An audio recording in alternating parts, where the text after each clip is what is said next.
प्रदेश सरकार की कैबिनेट बैठक आज, कई प्रस्तावों पर लगेगी मुहर। आबकारी नीति 2023-24 में हो सकता है संशोधन।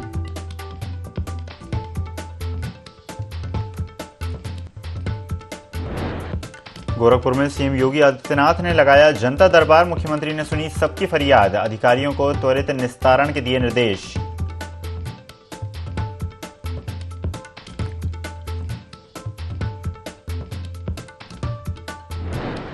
दलितों को साधने के लिए अभियान चलाएगी बीजेपी अनुसूचित मोर्चा के राष्ट्रीय महामंत्री करेंगे बैठक। सितंबर तक मजबूत किया जाएगा संगठन।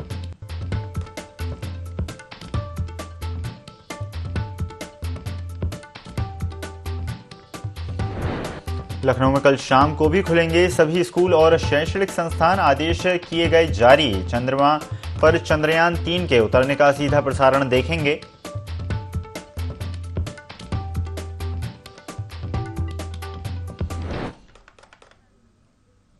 नमस्कार, स्वागत है आपका IND 24 में। मैं हूं आपके साथ ईसा अहमद। बुलेटिन की शुरुआत करते हैं लखनऊ से आ रही बड़ी खबर के साथ, जहां उत्तर प्रदेश सरकार की कैबिनेट बैठक आज।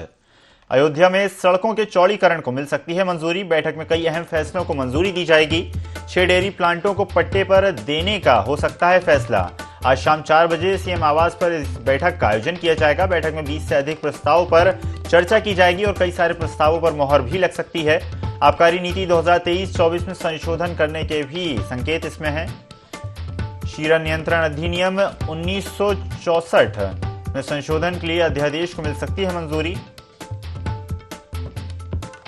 अटल आवासीय विद्यालय के संचालन की प्रक्रिया का प्रस्ताव भी हो सकता है पेश।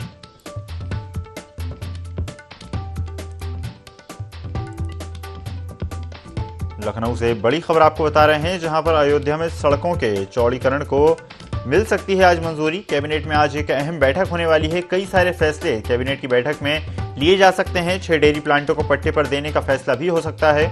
आज शाम 4 बजे सीएम आवास पर यह अहम बैठक आयोजित की जाएगी, जिसमें सभी कैबिनेट मंत्री और सीएम योगी आदित्यनाथ भी शामिल होंगे। शाम 4 बजे सीएम आवास पर इस बैठक का आयोजन किया जाएगा और इस खबर पर ज्यादा जानकारी के लिए आशिफ बेग हमारे सहयोगी हमारे साथ जुड़ गए हैं। आशिफ, अहम बैठक आज होने वाली है। कई सारे प्रस्तावों पर मुहर लग सकती है, कई सारे विषयों पर चर्चा होगी, कई विकास कार्यों की सौगात मिल सकती है। क्या कहना चाहेंगे?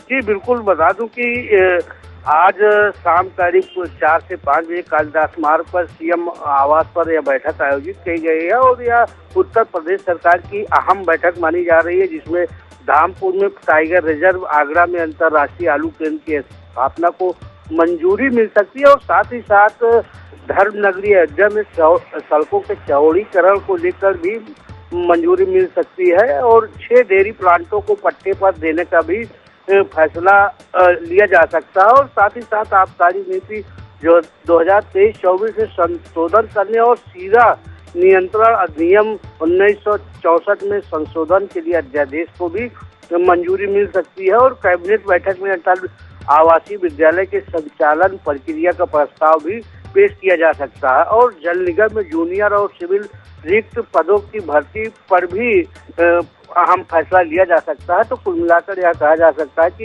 यह कैबिनेट की जो बैठक होनी है यूपी सीएम योगी आदित्यनाथ की अध्यक्षता में, यह काफी अहम है और महत्वपूर्ण है। जी आशिफ, कई सारे विषयों पर चर्चा की जाएगी, लेकिन जो एक बहुत अहम विषय कैबिनेट की बैठक में आज चर्चा का विषय जो होने वाला है वो है अयोध्या में सड़कों के चौड़ीकरण।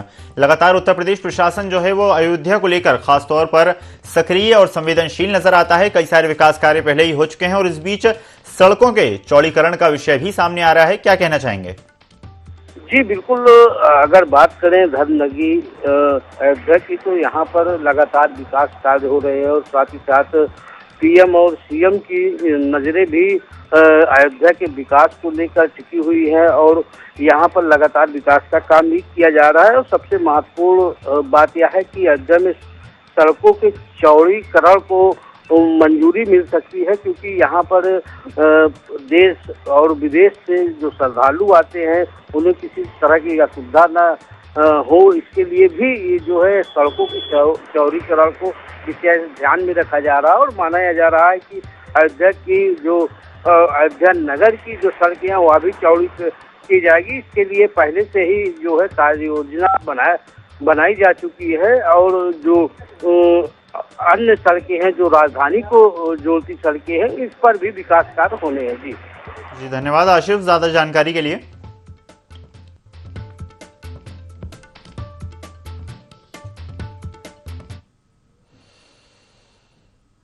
रुख करते हैं गोरखपुर से आ रही बड़ी खबर का, जहां पर सीएम योगी आदित्यनाथ ने जनता दरबार का आयोजन किया, जहां दूर दूर से फरियाद लेकर लोग पहुंचे। सीएम ने सबकी समस्याएं सुनी और अधिकारियों को त्वरित निस्तारण के निर्देश भी दिए गए। इस दौरान बड़ी संख्या में लोग सीएम योगी आदित्यनाथ के जनता दरबार में पहुंचे। पुलिस प्रशासन के अधिकारी भी इस दौरान मौजूद रहे। गोरखनाथ मंदिर में जनता दर्शन का आयोजन किया गया। मुख्यमंत्री योगी आदित्यनाथ मुख्यमंत्री बनने से पहले भी इसी तरह से जनता दरबार लगाते थे और जनता की समस्याओं को सुनते थे, और वही क्रम लगातार जारी है। गोरखपुर से ये तस्वीरें आपको दिखा रहे हैं, जहां पर सीएम योगी आदित्यनाथ ने जनता दरबार का आयोजन किया, जहां दूर दूर से फरियाद लेकर लोग पहुंचे। सीएम ने सभी की समस्याएं सुनी और इस दौरान बड़ी संख्या में अधिकारी भी मौजूद रहे, पुलिस प्रशासन के अधिकारी भी मौजूद रहे। सीएम योगी आदित्यनाथ ने सभी समस्याओं के त्वरित निस्तारण के निर्देश दिए। सीएम ने सभी की समस्याओं को सुना और मौके पर ही कई सारी समस्याओं का समाधान किया और अन्य समस्याओं के भी जल्द ही समस्या के निराकरण के निर्देश दिए।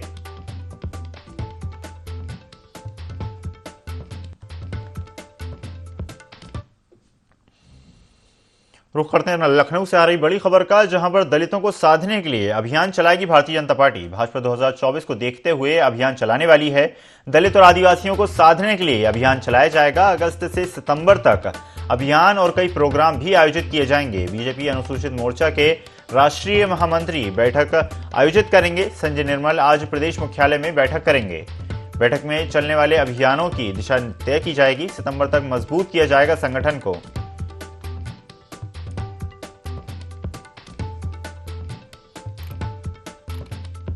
लखनऊ से ये बड़ी खबर आपको बता रहे हैं, जहां पर दलितों को साधने के लिए भारतीय जनता पार्टी ने अभियानों की शुरुआत कर दी है। भाजपा 2024 को देखते हुए बड़े अभियान आयोजित करने जा रही है। इस खबर पर ज्यादा जानकारी के लिए ब्यूरो चीफ विनय मिश्रा हमारे साथ जुड़ गए हैं। विनय, दलितों को साधने के लिए भारतीय जनता पार्टी लगातार प्रयासरत नजर आ रही है। भाजपा 2024 को देखते हुए बड़े अभियान आयोजित करने जा रही है, जिसमें दलितों और आदिवासियों को खास तौर पर साधने के प्रयास किए जाएंगे।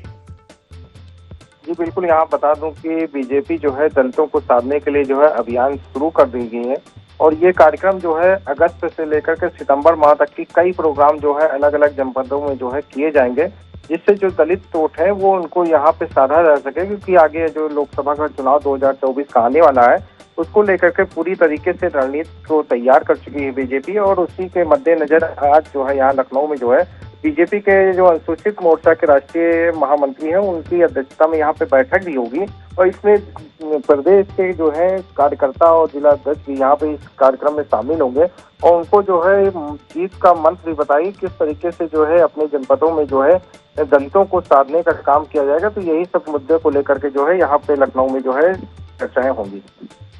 विनय, जिस तरह से 2024 लोकसभा चुनाव आने वाला है, लेकिन उससे पहले देखा जाए तो न सिर्फ भारतीय जनता पार्टी, बाकी अन्य दल भी लगातार इसी कोशिश में लगे हुए हैं कि किस तरह से दलितों और आदिवासियों को साधा जाए, क्योंकि प्रदेश का और देश का एक बहुत बड़ा वर्ग दलित और आदिवासी है। लेकिन वहीं दूसरी पार्टियां लगातार एक दूसरे पर ही आरोप प्रत्यारोप करती हैं कि यह तुष्टीकरण की राजनीति है, सिर्फ दलितों या आदिवासियों को साधने के प्रयास किए जा रहे हैं। जी बिल्कुल, यहाँ पे पार्टी जो है बीजेपी जो है धीरे धीरे जो है लोकसभा चुनाव को लेकर के जो है साधने का काम यहाँ पे कर रही है।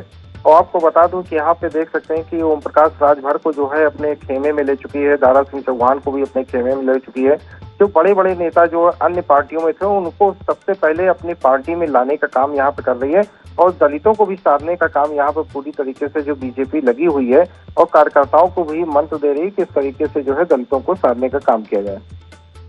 जी धन्यवाद विनय जी ज्यादा जानकारी के लिए।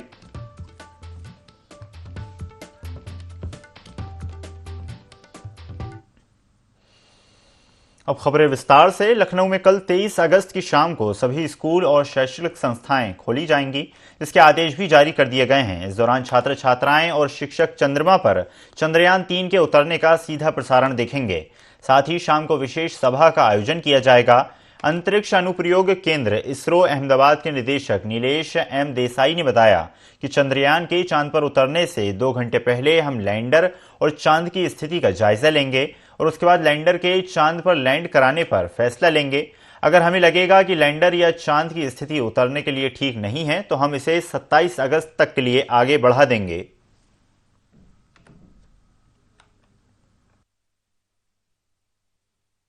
तो 30 किलोमीटर की एल्टीट्यूड या हाइट से लैंडर नीचे की ओर चंद्र की सतह पर जाने का प्रयास करेगा 23 अगस्त को, और उसके 2 घंटे पहले हम पूरे जो कमांड है वो यहाँ से जो हमारा बाइलालू अर्थ स्टेशन है वहाँ से अपलोड कर देंगे लैंडर मॉड्यूल के अंदर। और उसके बाद जो लैंडर मॉड्यूल की हेल्थ चेकिंग, टेलीमेट्री और चंद्र में जो स्थिति है उसको सबको ध्यान में रखते हुए लगभग 2 घंटे पहले हम ये निर्णय लेंगे कि उस दिन चंद्र पे उतराण करना ठीक रहेगा कि नहीं।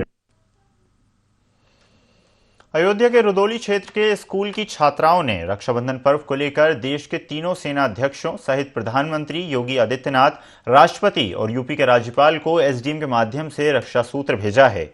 उपजिलाधिकारी अंशुमान सिंह ने कहा कि इस तरह के कार्यक्रम से जहां बच्चों में देशभक्ति की भावना विकसित होती है तो वहीं बॉर्डर पर तैनात हमारे सैनिकों का भी बल प्राप्त होता है। उपजिलाधिकारी ने सभी बच्चों से समस्याओं को लेकर अवगत कराने की बात कही।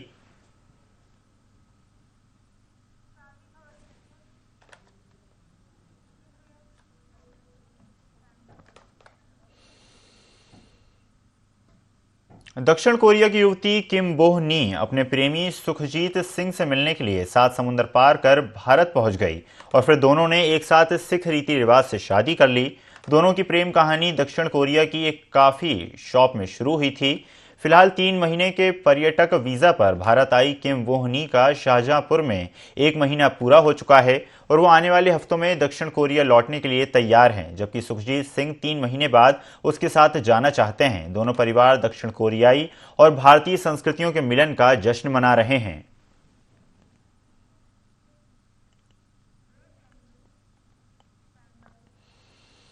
उत्तर प्रदेश के पूर्व मुख्यमंत्री एवं पूर्व राजस्थान के राज्यपाल कल्याण सिंह बाबूजी की द्वितीय पुण्यतिथि हिंदू गौरव दिवस के रूप में मनाई गई।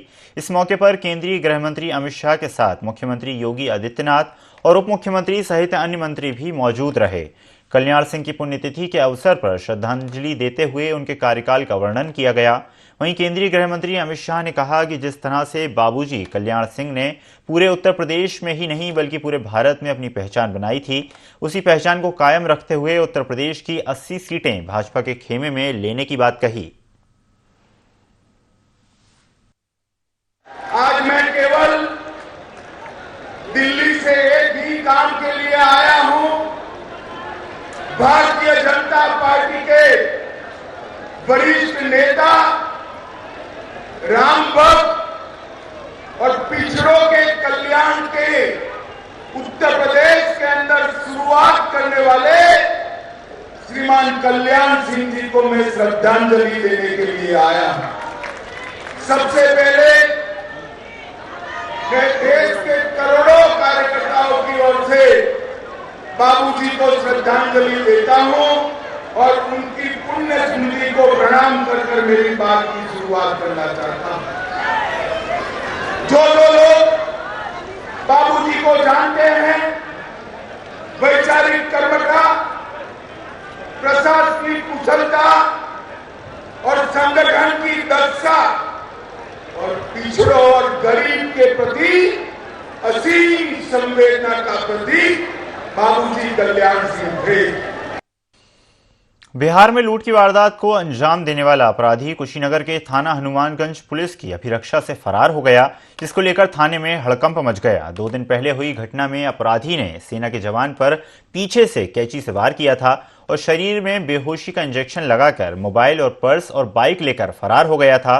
हालांकि पुलिस ने आरोपी को गिरफ्तार कर लिया था, लेकिन आरोपी फिर से पुलिस को चकमा देकर फरार हो गया। वहीं सीओ संदीप वर्मा ने कहा कि प्रथम दृष्टया हनुमानगंज पुलिस की घोर लापरवाही सामने आई है, जांच कर उच्च अधिकारियों को रिपोर्ट दी जाएगी।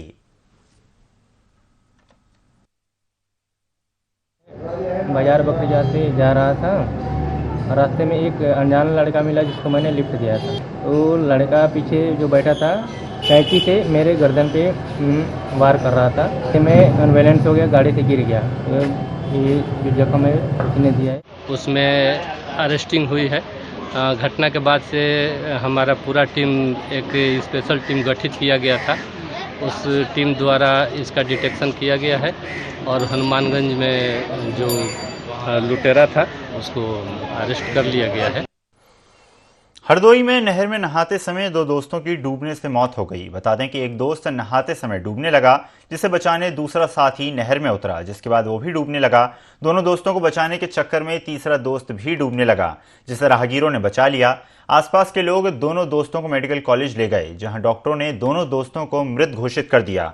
कोतवाली देहात क्षेत्र के शाहजहांपुर की चरौली पुलिया नहर का पूरा मामला बताया जा रहा है। 7/23 को थाना कोतवाली देहात में माइनर नहर में नहाते समय दो युवक क्रमशः अमन मल्होत्रा उम्र 24 वर्ष तथा फराज खान उम्र 26 वर्ष डूब गए।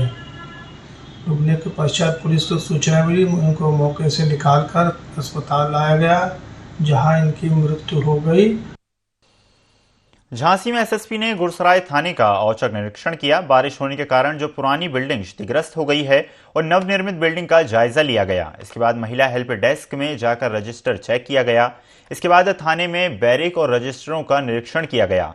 बाद में नवीन ऑफिस में लगे बड़ी स्क्रीन पर नगर में लगे चौराहों और बाजार और गलियों में लगे 36 कैमरे मिशन दृष्टि के अंतर्गत लगे कैमरों को चेक किया गया और थानाध्यक्ष से पूछा गया कि गुरसराय थाना क्षेत्र में कितने कैमरे लगाए गए हैं, तो उन्होंने बताया कि लगभग 200 कैमरे लगाए गए हैं।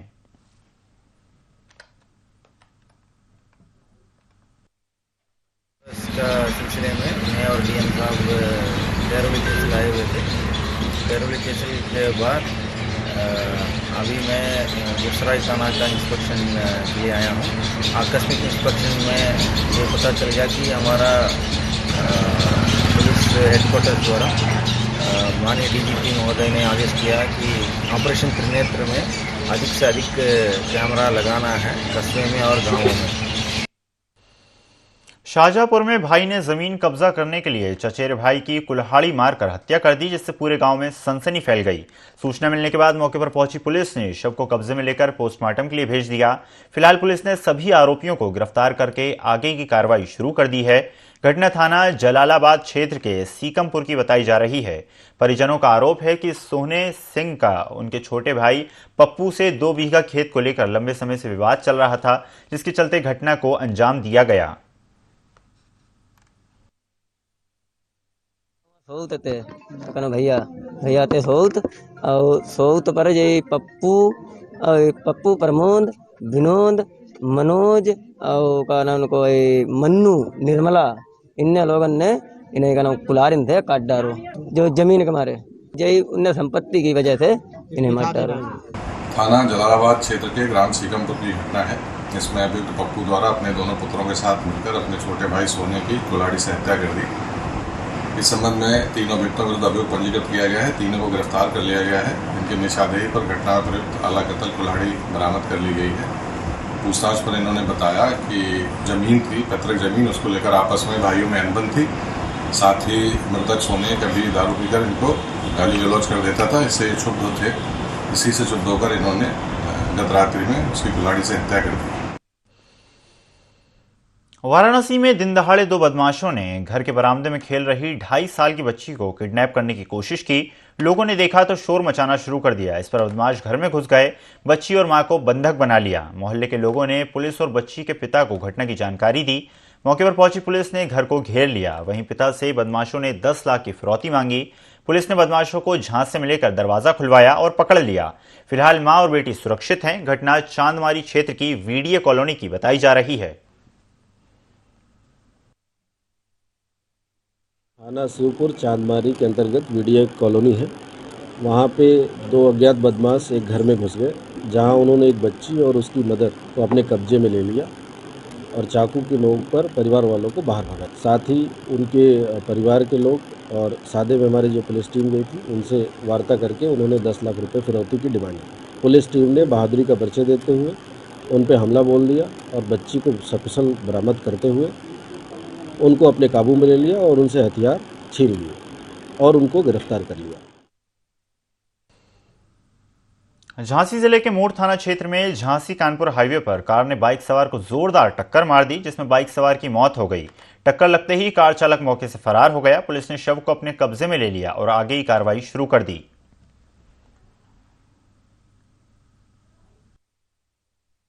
बाजार से लौट रहे थे, नेहरू नगर वाले रोड में 4 व्हीलर आई, जोरदार टक्कर मार दी तो एक्सपायर हो गए। इनको मेरठ मेडिकल लाए, यहाँ डॉक्टर साहब ने मृत घोषित कर दिया। अब झांसी पीएम के लिए जा रहे हैं। शाहजहांपुर के खिरगीबाग रामलीला मैदान में शिव महापुराण कथा का आयोजन किया गया, जिसकी शुरुआत अखंड व्रत, समर्पण और श्रद्धा के प्रतीक हरियाली तीज पर्व पर कलश यात्रा के बाद हुआ। कलश यात्रा बाबा विश्वनाथ मंदिर टाउन हॉल में शहर के विभिन्न मार्गों से होती हुई खिरगीबाग के रामलीला मैदान पहुंची, जिसमें करीब 2000 महिलाओं ने भाग लिया।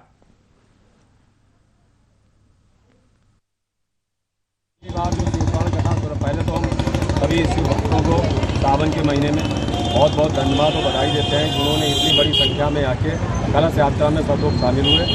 भगवान भोलेनाथ के चरणों में हम प्रणाम करते हैं। ये इस बार की जो 9वीं बार कथा है, ये जो सन 2024 में माननीय मोदी जी के लिए समर्पित है कि हमारी जो है 2024 में पूर्ण बहुमत के साथ सरकार आए, ये संकल्प लेके हम ये कथा कर रहे हैं भगवान शिव पुराण की। और जो हमारे इसमें व्याप्त आतंकवाद और समस्याएं जो हैं, ये सब दूर हों, लोगों को शांति मिले, लोगों की सभी इच्छाएं मनोकामनाएं पूर्ण हो। सीतापुर जिले के हरगांव थाना इलाके में आने वाले राजेपुर गांव में एक युवक के लड़की को भगा ले जाने के विवाद को लेकर लड़की पक्ष ने लड़के पक्ष के घर में घुसकर धारदार हथियार से हमला कर दिया, जिसमें दंपत्ति की मौके पर ही मौत हो गई। घटना की सूचना मौके पर पहुंची हरगांव पुलिस और साथ ही विधिक कार्रवाई करते हुए शवों को पोस्टमार्टम के लिए सीतापुर भेजा गया और मामले की जांच शुरू की गई। शाम के समय थाना हरगांव के अंतर्गत ग्राम राजेपुर से सूचना पुलिस को प्राप्त हुई कि 2 पक्षों में झगड़ा हुआ है, जिसमें 2 लोगों की मृत्यु हुई है। पुलिस के द्वारा मौके पर पहुंचकर जब मौका मुआयना किया गया तो इसमें पाया गया कि 2 व्यक्ति जिनका नाम अब्बास और कमरुल निशा हैं, ये दोनों आपस में पति पत्नी हैं और इनकी उम्र लगभग 50 वर्ष है। इन दोनों की हत्या हुई है। इसमें जो इनके परिवार के जो छोटे बच्चे अभी यहाँ पर मौके पर मौजूद हैं और जो गाँव के जो अन्य निवासी हैं, उनके द्वारा बताया गया कि इनके पड़ोसी एक दूसरा परिवार है जो शैलेंद्र जायसवाल, वो उनका परिवार है। इस परिवार के लोगों ने इनके घर के दरवाजे पर आकर मारपीट की, जिस मारपीट में लोहे के डंडे और रॉड इत्यादि से इनके ऊपर वार किया गया, जिससे इनकी मौके पर मृत्यु हो गई। पुलिस के द्वारा शव को कब्जे में लेकर पंचनामा पोस्टमार्टम की कार्रवाई कराई जा रही है। इसकी विस्तृत जांच कराई जा रही है, FIR पंजीकृत कराई जा रही है। मौके पर कानून व्यवस्था की स्थिति सामान्य है। झांसी के बरुआ सागर थाना क्षेत्र में अलग अलग जगहों पर 2 सड़क दुर्घटनाएं हो गईं। घटना के दौरान 2 लोगों की मौत हो गई, जबकि दूसरी घटना में 1 की मौत हुई। बता दें कि तिलेथा मार्ग पर 2 बाइकें जा रही थीं। इसी दौरान ओवरटेक करते समय दोनों बाइकों के चालक संतुलन खो बैठे और आपस में टकरा गए। घटना की जानकारी होते ही पुलिस मौके पर पहुंची और सभी घायलों को इलाज के लिए झांसी मेडिकल कॉलेज में भेजा गया, जहां डॉक्टरों ने 2 लोगों को मृत घोषित कर दिया। फिलहाल पुलिस ने शवों को कब्जे में लेकर पोस्टमार्टम के लिए भेज दिया है और मामले की जांच शुरू कर दी है। कल बरुआ सागर थाना क्षेत्र में 2 अलग अलग सड़क दुर्घटनाएं हुई, जिसमें 3 लोगों की मृत्यु हुई है। FIR पंजीकृत करके अग्रिम वैधानिक कार्रवाई की जा रही है। प्रयागराज के मजरे सुकई ग्राम पंचायत में पुरवा गांव के ग्रामीणों के साथ छलावा हो रहा है। ग्रामीण अपनी चुनी हुई सरकार से ठगा महसूस कर रहे हैं, जहां सालों से बिजली की कोई सुविधा नहीं है। अंधेरे में जीवन जीने को सभी मजबूर हैं। इससे भी बड़ी परेशानी, ग्रामीणों के घर बिजली बिल पहुंच रहे हैं, जहां कोई कनेक्शन नहीं है। बावजूद इसके बिजली बिल भेजा जा रहा है। कई बार अधिकारियों ने इसकी शिकायत की, लेकिन समस्या में समाधान नहीं किया गया।